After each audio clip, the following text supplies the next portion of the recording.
do, trying to educate politicians in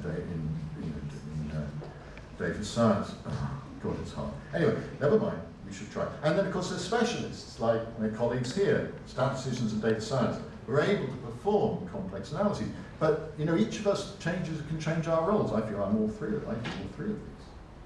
So this is incredibly important. Now, the problem is, I think schools and universities need to prepare people for a data-driven world.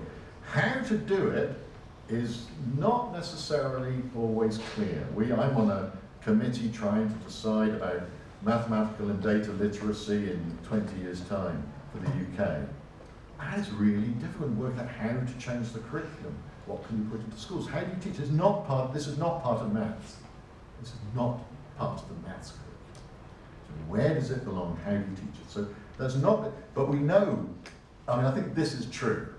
How to do it, I'm not so sure about. Okay, just really to finish off, I just have to admit that I am responsible for misinformation. I've got to admit it. In 2020 on Today program, which is the main news program at 8:30 in the morning, we were discussing possible Christmas rules. Remember Christmas 2020? We couldn't meet up in the UK. So I said raised voices could spread the virus, which is true. And maybe singing may be banned. And I sing in a choir, and we had to do our carols, you know, outdoors, 2 meters apart with masks on. We did it, we still sang carols, but it was quite an effort. So then I said, well, maybe it's a good idea to ban family arguments. Because, you know, you're all sitting around the table, windows closed, shouting at each other. You know, these are super spreader events. These are really dangerous. This was a joke.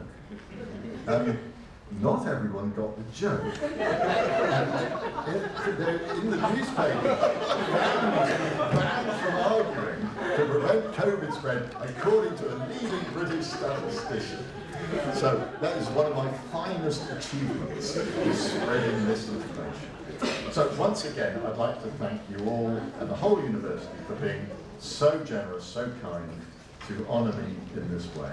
And I'm so delighted to have now I'll have a lifelong connection to this institution. So thank you for that.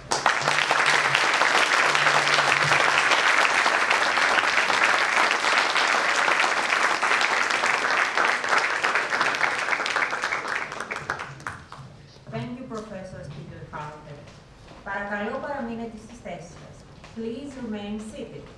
Λήξη τελετή. Αποχώρηση του Πρίτανη, των Αντιπριτάνιων, του Κοσμήτωρα και του Προέδρου του Τμήματος Στατιστικής.